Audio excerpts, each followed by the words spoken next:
Das hier sind unsere Schmuckstücke. Unsere Juwelen, sage ich mal. Warum sind wir auf das so stolz? Ganz einfach, weil wir keinen einzigen Ofen gekauft haben. Wir können es nämlich nicht kaufen. Wir gehören einer Magistratsabteilung. Der Magistrat kann sich nicht selber subventionieren. Geht nicht. Diese Öfen haben wir alle erbettelt. Und Sie können sich vorstellen, was das für ein hartes Stück Arbeit ist, so ein Ofen wie Mopedl. Den gibt keiner gern her. Ja. Außerdem geht es darum, dass diese Öfen auch schon Werte besitzt. Ja. Zum Beispiel der ist uns geschätzt auf rund 6.000 €. Also das sind schon Werte. Ja. So, schauen wir da hin bitte.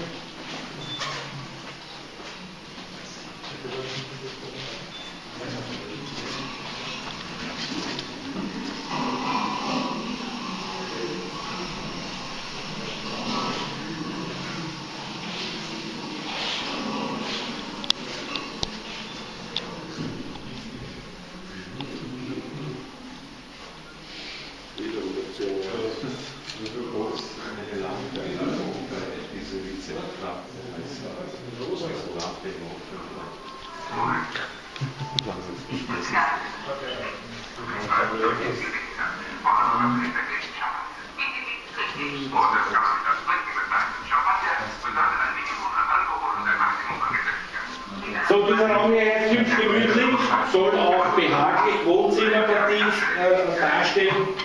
Das ist unser ältester Kleinofen, 1820, und diese beiden im Eck, die Grünen, sind unsere ältesten überhaupt, 1805, das heißt 208 Jahre.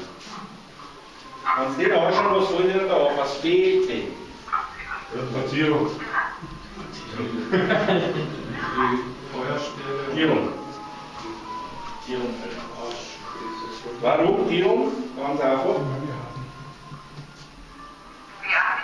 Der ist immer an einer Wand gestanden, in der Wand da ist so eine Hülse, und außerhalb des Raumes im Raum war es Tierung zum Führen. Das ist ein sogenannter Herrschaftsofen, damit der Diener beim Einheizen oder Nachlegen die Herrschaft nicht gestört wird. Der ist in den Raum eingegangen. Auch Sauerräume, also Klassenträger. Und das hier ist wieder ein interessantes Ding, das ist ein sogenannter Piperlofen. Die Wiener sagen so, alles was lieb und klar ist, und Piperlofen.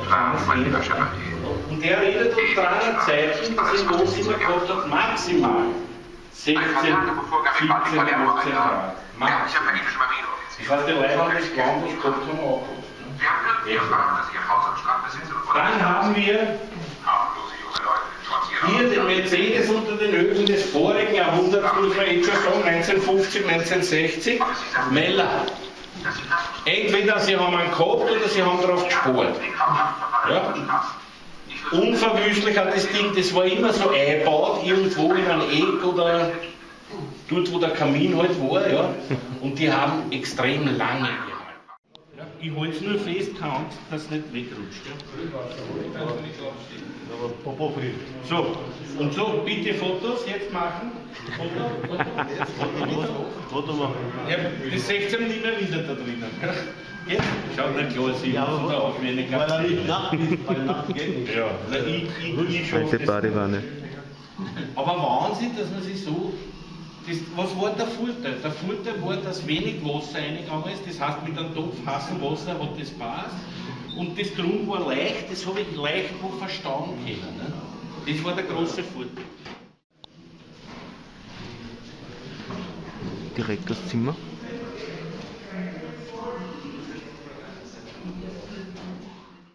Die Kinder von akademischen Einrichtungen.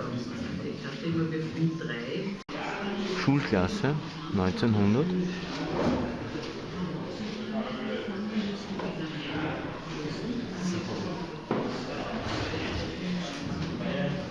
Und das ist eine historische Schulklasse wirklich um 1900.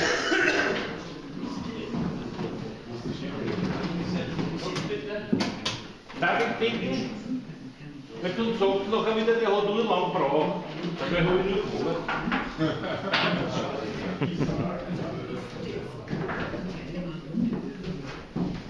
Das ist aber nicht. Oberste, oder? Noch nicht. So, wollen wir Schule spielen wie vor 100 Jahren? Ja? Na, da ging es jetzt auch wurscht, aber das wollte ich nicht. Warte. Ich warte immer. Zu uns kommen viele Schulklassen, Kindergartengruppen, ja, die lassen wir einmal rein sind, da spielen wir dann Schule wie vor 100 Jahren. Und ich spiele einen Lehrer wieder vor 100 Jahren, ja. Die sind froh, wenn sie gehen. Ja, machen wir. Ja. Es ist ja wirklich schwer nachvollziehbar heutzutage. Ja. Ich sage, heutzutage ist wieder nicht leibend, ist das andere Extrem. Ja. Weil heute hast du als Lehrer überhaupt keine Möglichkeiten mehr, irgendwas zu machen. Ja. Du hast wirklich ein Hund gefragt. Und das gibt es. Gut, das war das Rohrstall und damit hat es gewinnen die Finger oder was noch mehr weh da hat. Die Finger. Warum? Weil man da alle Nerven und sehr viele wegen Tasten. Dann was gab es noch für Strafen? Watschen, Ekel, Ecke stehen,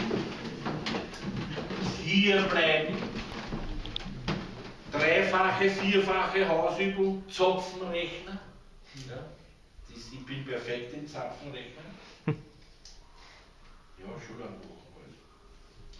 Ja, also ganz und am Land sogar war ein sehr verbreitetes Holzscheitelknien. Ja?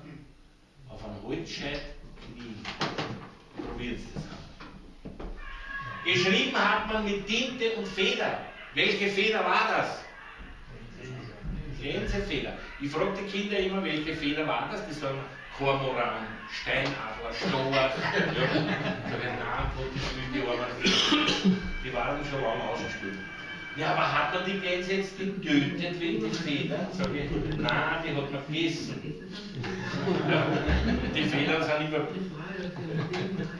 Geschrieben hat man Kurrentschrift, ja, das hier ist Kurrent, das ist nur Nachmacht, das hier ist echte Kurrentschrift. Was heißt das Wort? Sehr gut, kennen Sie noch? Schule. Unglaublich, aber war ein großes S, ein kleines C, kleines H, kleines U, kleines E, das ist heute noch so, und das ist ein kleines E. Das heißt Schule. Wenn du da nicht schön geschrieben hast, ja, hast du das nicht mehr lesen. Deswegen gab es auch einen eigenen Gegenstand, Schönschreiben. Du hast eine Stunde lang geübt, Schönschreiben, Hageln, Runden und so weiter. Ja. Da ist großen Wert drauf gelegt worden, auf schöne Schrift. Die Linkshänder wurden gezwungen, rechts zu schreiben. Ja. Auf dem Lande, wer war da meistens der Lehrer, in der Mangelung von Lehrern? Der Pfarrer. Der Pfarrer, ja. Da hat es immer leider eine Pause gebraucht. Nein, der Pfarrer. Und wehe, du warst am Sonntag nicht bei der Messe. Ist der Montag gekommen, hat er mal gegeben. Ja. Auf dem Lande war auch sehr verbreitet, dass es keine Schulwarte gegeben hat. Ja?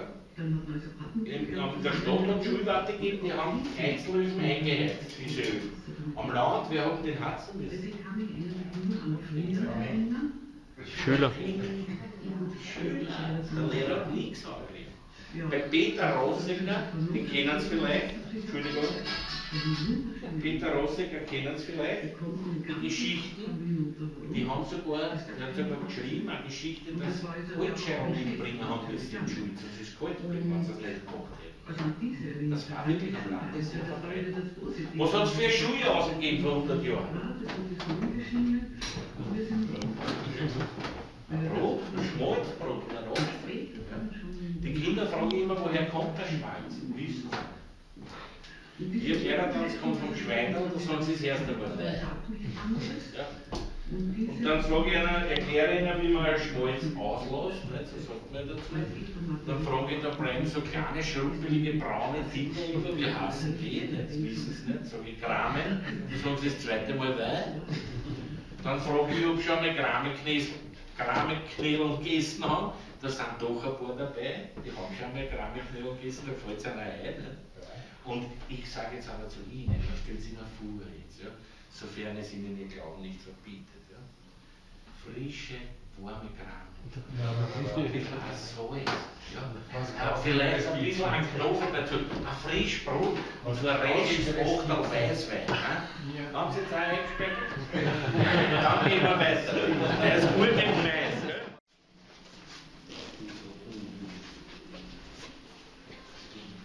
Wäsche waschen.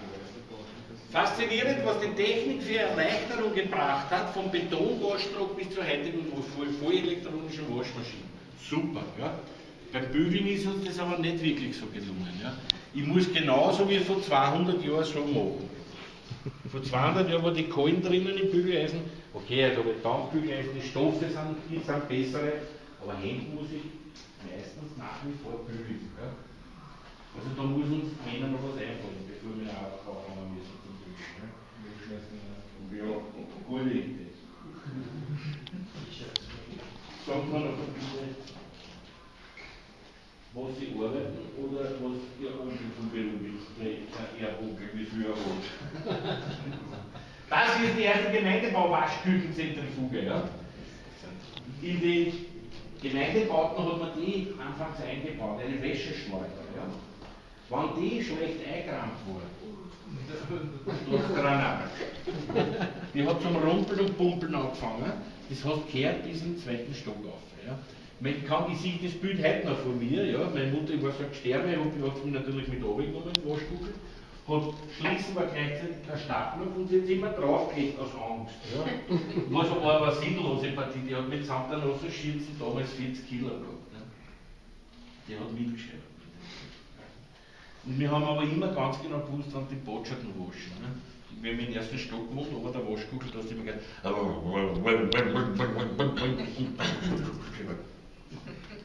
Dann habe ich hier ein interessantes Ding für die Herren vor allem. Ja? Das ist eine Waschmaschine. Entschuldigung.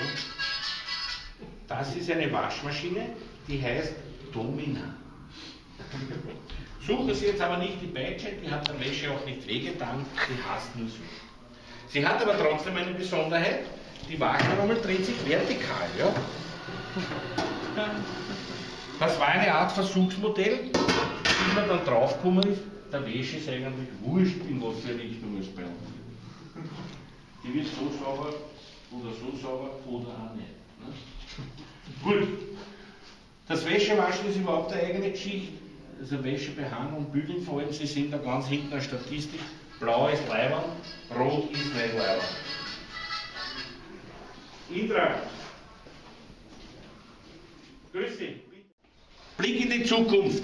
Die Europäische Energiebörse hat eine Preisprognose über den Strompreis erstellt. Und jetzt schauen Sie bitte her. Wir sind jetzt hier, ja? Und bis 2020 ist Doppelte. Strompreis, ja? Wie kommen die drauf? Ganz einfach. Die sagen, schnell wachsende Volkswirtschaften, wie zum Beispiel China oder Indien, und da reden wir schon von 2,5 Milliarden Menschen. Ja? Durch den Wirtschaftsaufschwung kriegen die jetzt da auf vereinfacht gesagt Geld in die Hand, ja, der Wohlstand wächst. Na und klar, die wollen genauso haben eine Waschmaschine, einen Fernseher, ein Fernsehspiel, einen Computer. Bitte? Ja, genau. Also, und natürlich steigt dadurch der Strombedarf. Und es ist ja so, wenn der Strombedarf steigt, dann steigt auch die Nachfrage nach Strom. Und die Nachfrage regelt den Preis. Und daher wird es kommen. Was können wir jetzt machen dagegen? Naja, wir bauen jetzt schon Niedrigenergie-Bürohäuser. Ja? Das Energy Base Haus in Wien-Floridsdorf soll bis zu 80% weniger Energie verbrauchen als ein herkömmliches Bürohaus. Ja? Warum? Das fängt damit an, modernste Technik eingebaut, wissenschaftliche Architektur, das ist zum Beispiel